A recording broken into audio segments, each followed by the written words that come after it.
Akshata త్యాగిస్తారా? Hi అండి, ఇది చూడండి నేను త్యాగాలు తింటున్నాను. చిన్నప్పుడు లెస్స తినేదాన్ని. ఈరోజు మళ్ళీ నా అదృష్టం పండి చిన్నప్పుడు బాగా ముట్లేసుకొని తినేదాన్ని కదా, ఇప్పుడు మాత్రం కొనుక్కొచ్చుకొని తింటున్నా. చాలా బాగుండే.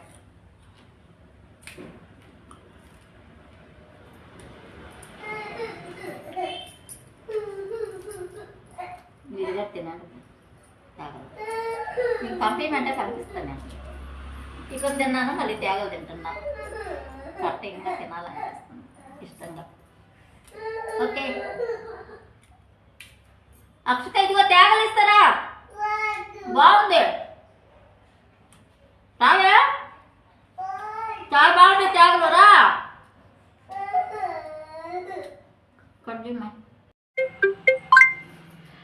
Hi friends, good morning. నా యూటీవీ ఫ్యామిలీ మెంబర్ అందరికీ గుడ్ మార్నింగ్. అందరూ ఎలా ఉన్నారు? నేను బాగున్నాను, మీరు బాగుండాలని మనస్ఫూర్తిగా కోరుకుంటున్నాను. మీరందరూ టిఫిన్ తిన్నారా ఫ్రెండ్స్? టీలు కాఫీలు టిఫిన్ అన్నీ అయిపోయా. నేనైతే టీ తాగాను కానీ ఇంకా టిఫిన్ చేయలేదు.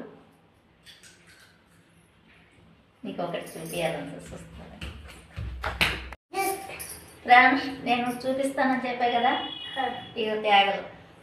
ఇది చిన్నప్పుడు మా ఇంటి దగ్గర ఏం చేసేది, ముట్లు ఏరుకొని వచ్చేసి త్యాగక్షి తాటి ముట్లు ఏరుకొని వచ్చి దిబ్బ దగ్గరతో వేసి ఆ ముట్లు నాటి తర్వాత ఏం చేసి త్యాగలు ఉన్న తర్వాత మేమేం చేసేది, ముట్లో ఉంటుంది కదా గుంజు పగలు కట్టుకొని తినేసేవాళ్ళమే.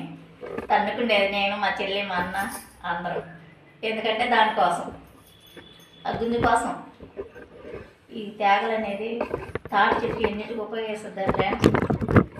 అక్షిత గమ్ముడు గమ్ముడు అక్షి, ఇలా మనం జురుకం తాగుతాం కదా తాటి ముంజలో. తర్వాత వచ్చి తాటి చెట్టు కల్లుగడ, అది పొండైతే చాలా బాగుంటుంది, చెక్కులు కూడా పెట్టుకొని తింటే ఒకటి. తర్వాత వచ్చి త్యాగలుగా పనికొస్తుంది. తాడి చెట్టు చాలా పట్టుకోపోయేస్తుంది. కప్పుకి ఇంటికి వేసుకున్నాం కదా తాడి దెబ్బలు. ఫస్ట్లో మా ఇల్లు ఆ తాడి చెట్టు దెబ్బలతోనే మా ఇల్లు అక్కడ, మా అమ్మ వాళ్ళు ఇక్కడ. తర్వాత ఇప్పుడు ఎవరులేండి, ఇప్పుడు అంతా రేకులు, పెంకులు, స్లాబ్ ఇలాగా చేస్తున్నారు. ఓకేనా ఫ్రెండ్స్? తర్వాత ఈరోజు కూర చేయాలో చూపిస్తా చూడండి. దోశ కలుపుకుంటున్నామండి. దోశ పోస్తుంది నా టిఫిన్.